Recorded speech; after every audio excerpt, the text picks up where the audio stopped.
And so the final big moment here at Shea Stadium in Fort Lauderdale, the trophy presentation for Inter Miami as champions of MLS Cup. Sejak aku datang ke Miami, aku memimpikan hari ini. Kami tumbuh menjadi lebih baik. Kami membangun sesuatu yang istimewa sampai kami mencapai juara. Tulis Messi di Instagram pasca mengangkat trofi MLS. Di bawah langit cerah Shea Stadium, momen epik dan emosional bagi Lionel Messi tercipta. La Pulga senang bukan kepalang. Mimpinya menaklukkan MLS kini telah terwujud. Inter Miami berhasil diantarkannya meraih gelar prestisius yang bersejarah. La Pulga bersama The Herons merengkuh gelar MLS dengan penuh perjuangan dan proses yang tak instan. Jalan terjal banyak dilalui dengan susah payah. Lantas, bagaimana perjalanan Messi berhasil mengantarkan Inter Miami menuju gerbang kesuksesan seperti sekarang ini?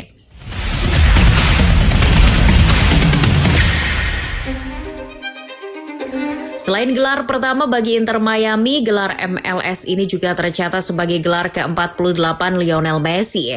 Messi sepanjang karir sepak bolanya tak hanya trofi semata, beberapa rekor bersejarah pun kembali tercatat atas nama dirinya. La Pulga berhasil mengukir rekor bersejarah sebagai pemain MLS pertama yang meraih penghargaan MVP 2 musim beruntun. Messi benar-benar garang musim ini. 29 gol dari 28 laga di musim reguler jadi bukti yang mengantarkannya meraih sepatu emas MLS 2025. Tak hanya gol saja, 16 assist dan keterlibatan lainnya di lapangan sangat berpengaruh bagi tim. Gelimang rekor dan penghargaan itu membuat komisioner MLS Don Garber takjub. Ia sampai menyebut bahwa Messi sebagai unicorn di antara unicorn. Menurutnya, cara Messi memenangkan sepak bola berbeda dari siapapun. Sang pelatih Javier Mascherano pun demikian. Ia menyebut bahwa penampilan fantastis Messi sepanjang musim ini bukan hanya soal statistik, tetapi juga komitmennya kepada sepak bola. Messi boleh jadi salah satu aktor utama bagi The Herons meraih gelar MLS. Namun tak bisa dipungkiri ada aktor lain yang berperan.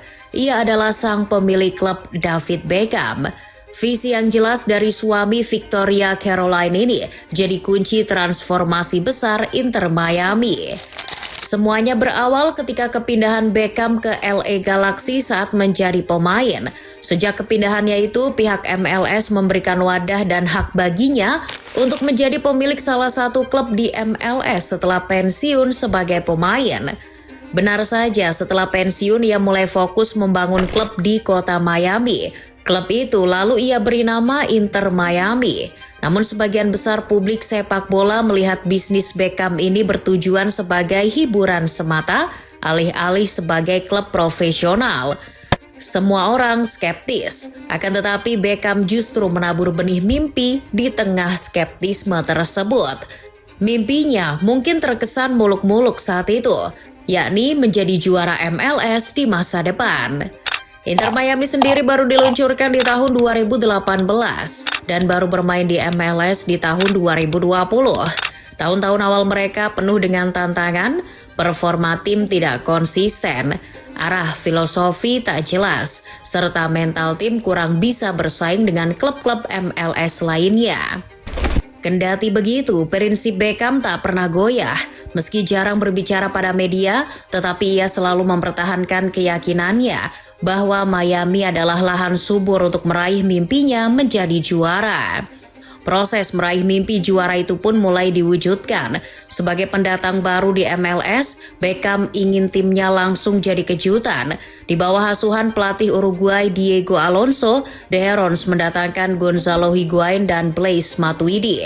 Namun sayang, musim perdana Inter Miami tergolong kurang oke. Mereka hanya finish di peringkat 10 wilayah timur. Di musim berikutnya, Inter Miami coba menambah amunisi pemain dengan mendatangkan mantan bek kiri Arsenal, Kieran Gibbs. Tapi justru di musim kedua ini, performa The Herons anjlok. Mereka hanya finish di peringkat 11 wilayah timur.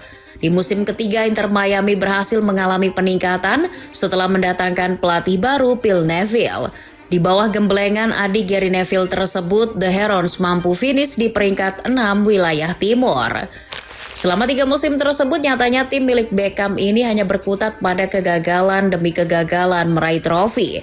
Sampai akhirnya keajaiban pun tiba pada tahun 2023. Beckham tak menyangka sang peraih gelar Piala Dunia Lionel Messi memilih Inter Miami sebagai pelabuhan barunya.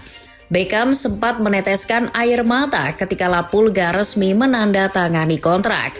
Momen itu adalah titik balik yang menentukan bagi Inter Miami. Kedatangan Messi punya efek besar, bukan hanya dari segi komersial melainkan juga bagi performa tim. Selain kemampuan individunya di lapangan, kehadiran Messi berhasil jadi magnet bagi bintang-bintang Eropa untuk gabung Inter Miami. Bestinya saat di Barca seperti Jordi Alba, Sergio Busquets hingga Luis Suarez terbukti ikut menyusulnya. Begitu pula pelatihnya saat di Barca, Gerardo Tata Martino. Ya, kehadiran mereka diharapkan bisa menciptakan koneksi ampuh demi meraih sebuah gelar. Akan tetapi, koneksi tersebut tak serta-merta membuahkan gelar MLS yang selama ini diidam-idamkan Beckham. Koneksi mereka mampu mempersembahkan gelar Piala Liga MLS 2023. Masih teringat di kepala, La Pulga bersukacita diiringi air mata Tata Martino setelah meraih gelar tersebut. Lewat drama adu penalti yang menegangkan, Inter Miami sukses menumbangkan Nashville FC. Di musim baru 2025, manajemen bergerak lebih serius lagi untuk mewujudkan mimpi sang pemilik. Fokus kedalaman skuad mulai dibenahi, The Herons mendatangkan striker dari Celta Vigo, Tadeo Allende. Striker 26 tahun itu diplot jadi sumber gol alternatif ketika La Pulga buntu. The Herons juga mendatangkan bodyguard Messi di timnas Argentina, Rodrigo de Paul. Perannya diharapkan membantu tugas Sergio Busquets di lini tengah. Pergantian pelatih pun dilakukan. Gerardo Tata Martino yang mengundurkan diri karena alasan pribadi digantikan oleh Javier Mascherano. Koneksi keakraban Mascherano dengan para pemain ex Blaugrana di tim diharapkan berbuah kesuksesan. Namun alih-alih kesuksesan, pada awal musim Mascherano justru didemo fans untuk segera dipecat karena hasil yang kurang memuaskan. Meski begitu, perlahan pelatih botak itu belajar dari kesalahan dan memperbaikinya. Salah satu yang diperbaiki adalah rotasi lini serang serta penguatan fokus di lini tengah. Mascherano mulai berani mencadangkan Luis Suarez yang mulai menurun performanya. Ia berani ambil resiko dengan memainkan pemuda 19 tahun, Matteo Silvetti. Sementara Messi perannya dibuat mirip seperti di timnas Argentina. Ia lebih turun ke lini tengah, berkolaborasi dengan De Paul dan Busquets. Komposisi itu ternyata membawa hasil positif. Performa The Herons semakin menanjak sejak babak knockout. Satu persatu musuh mereka habisi, mulai dari Nashville FC, Cincinnati hingga New York City. Pintu menuju mimpi David Beckham semakin dekat. Gelar MLS sudah di depan mata. Inter Miami ditantang timnya Thomas Muller, Vancouver Whitecaps, di partai puncak MLS. Nama Muller sudah tidak asing bagi Messi. Muller ibarat mimpi buruk baginya. Bersama Munchen, Muller pernah mempermalukan La Pulga dengan membabat habis Barcelona 8-2. Namun bagi Messi, itu hanyalah masa lalu. Mental Messi dan timnya di final kali ini lebih siap. Dengan strategi bermain menunggu dan serangan balik efektif, Inter Miami berhasil meraih kemenangan. Meski kalah secara penguasaan bola, tendangan ke arah gawang maupun umpan sukses, The Herons toh nyatanya bisa unggul 3-1. Walaupun La Pulga dijaga ketat dan tak bisa memproduksi gol, namun 2 umpan aduhainya berhasil berbuah gol kemenangan yang dicetak 2 pemain mereka, Rodrigo de Paul dan Tadeo Allende. Gelar ini sungguh monumental bagi Lionel Messi dan David Beckham. Messi sudah sah menamatkan MLS dengan kelengkapan trofi serta penghargaannya. Beckham pun sah tercatat sebagai pemilik dan pemain yang pernah menjuarai MLS. Kesuksesan ini juga jadi tantangan, apakah mereka bisa mengulanginya musim depan? Masalahnya di musim depan beberapa pemain kuncinya seperti Jordi Alba dan Sergio Busquets sudah pensiun. Begitu juga Luis Suarez yang santer dikabarkan akan hengkang. Nasib Messi pun masih jadi tanda tanya. Meski dirinya sudah memperpanjang kontrak hingga 2028, apakah ia masih haus gelar bersama The Herons? Ambisi Beckham di tahun depan masih tinggi. Selain mempertahankan gelar MLS, ia ingin timnya merebut Piala Champions CONCACAF atau Liga Champions-nya Amerika. Mampukah Beckham mewujudkannya bersama Messi?